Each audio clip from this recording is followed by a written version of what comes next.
What's the law you're happiest that you don't have to obey anymore?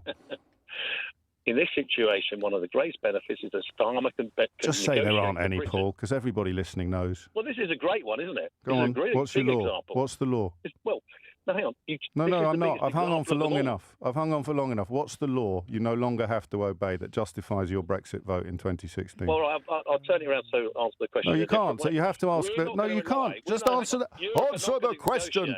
What happens when a confident Trump supporter is asked to defend Trump's tariffs and Brexit with actual facts? As you're about to see, things unravel pretty quickly. Before we dive into the full story, comment where you're watching from, and don't forget to like and subscribe so you don't miss the next one.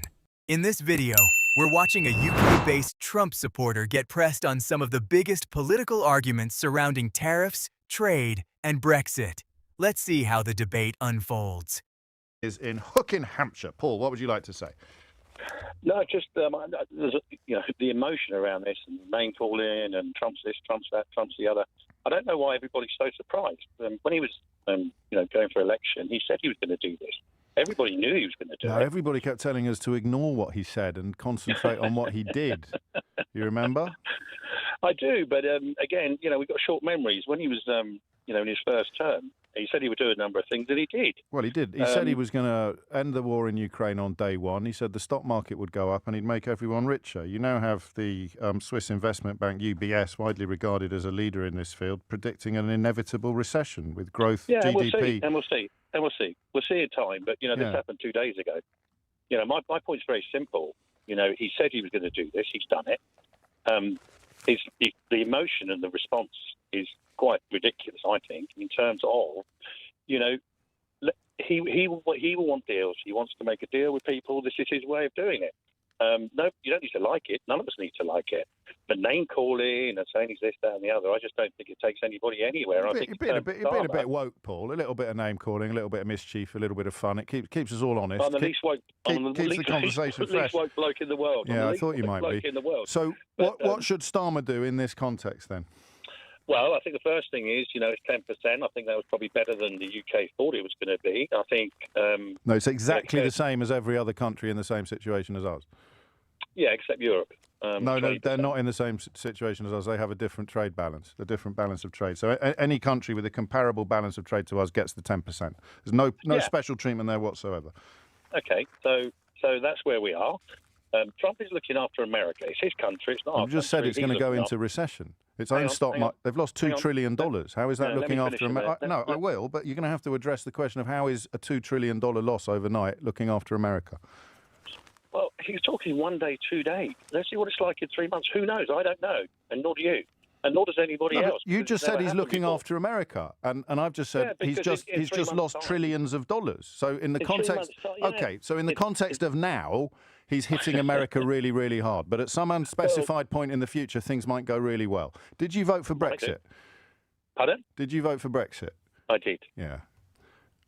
And this was the same argument we heard then.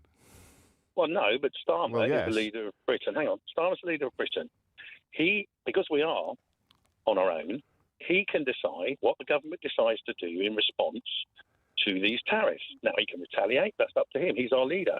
Yeah, he needs to look after Britain. Yeah, that's his country. And the Swiss need to look after the Swiss, et cetera, et cetera. It all goes around like that. Yes. Because that's what Trump's doing. So what do you think looking after Britain would look like? And you can't keep saying that Trump is looking after America because he's just tanked trillions of dollars from the American economy. They've laid off car workers in America temporarily as a direct result of the impacts his tariffs will have upon their overseas operations. But you knew that. Well, I know that, but I think, Rome isn't built in 2 days, and nor's the response.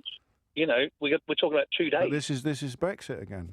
Yeah, but you're talking 2 days. But I'm talking $2 trillion. You know the market's probably better than I do. When's the last time $2 trillion were lost overnight?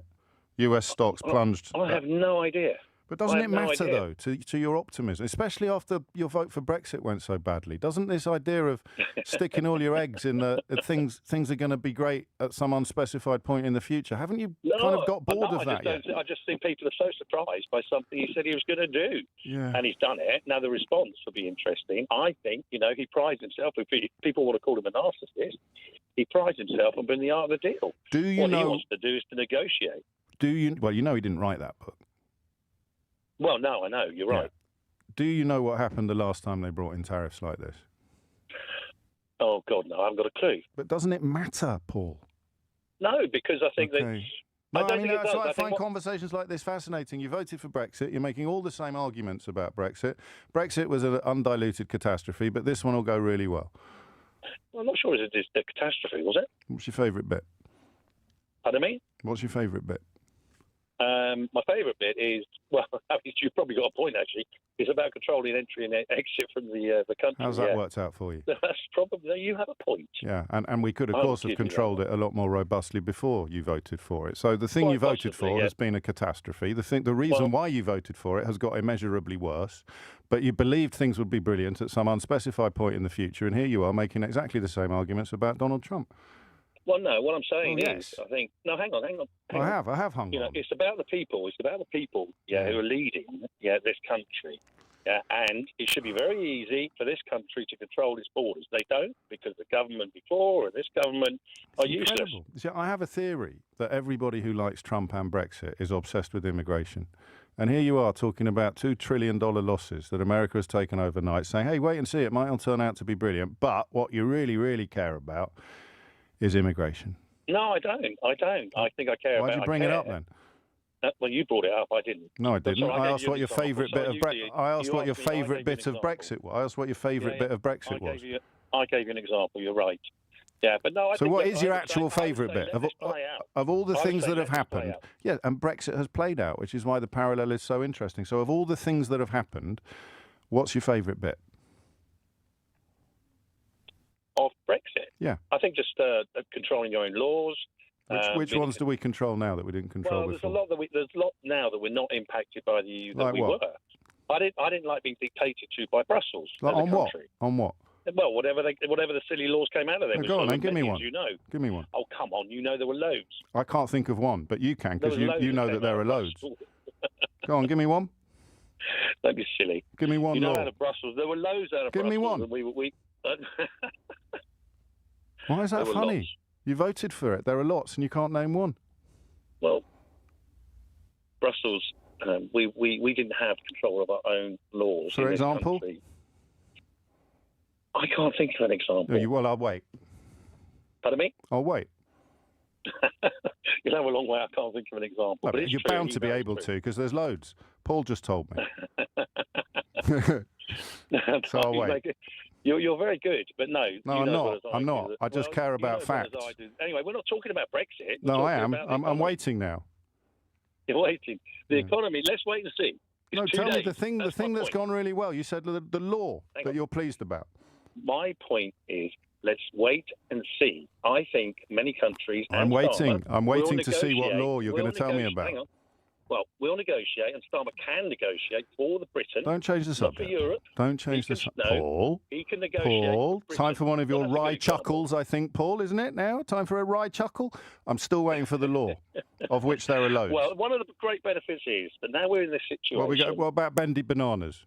Now we're in this situation. 3-pin plugs? Can negotiate for Britain. Wrapping your fish and chips in newspaper. What's the law you're happiest that you don't have to obey anymore? In this situation, one of the greatest benefits is that Starmer can just say there aren't any, Paul, because everybody listening knows. Well, this is a great one, isn't it? Go on. What's your law? Example. What's the law? Well, no, hang on. No, I'm not. I've hung on for long enough. What's the law you no longer have to obey that justifies your Brexit vote in 2016? Well, I'll turn it around so answer the question. No, you can't. So you have to ask. No, you can't. Just answer the question. Europe and honestly, this debate summed up the entire problem. Time and time again, when supporters of policies like Brexit or Trump's tariffs are asked to explain exactly why these ideas will work, the conversation often comes back to the same thing: confidence, slogans, and promises about a better future. But when the tough follow-up questions arrive, the detailed answers are much harder to find. What stood out most here wasn't whether you agree with Trump or disagree with him. It was the fact that a caller who was defending these policies struggled to point to specific examples when challenged. That's what made this exchange so revealing. The bigger question is whether we're watching history repeat itself. We've already seen years of arguments about Brexit, and now we're hearing many of the same promises surrounding tariffs and trade. Maybe supporters see a long-term strategy that critics are missing. Or maybe we're once again being asked to trust that everything will work out somewhere down the road. Either way, I want to hear from you. What did you make of Paul's arguments? Do you think Trump's tariff strategy will eventually pay off, or are we seeing the same pattern we've seen before? Drop your thoughts in the comments below. If you enjoyed the video, make sure to like, subscribe, and turn on notifications so you don't miss the next one. Thanks for watching, and I'll see you in the next video.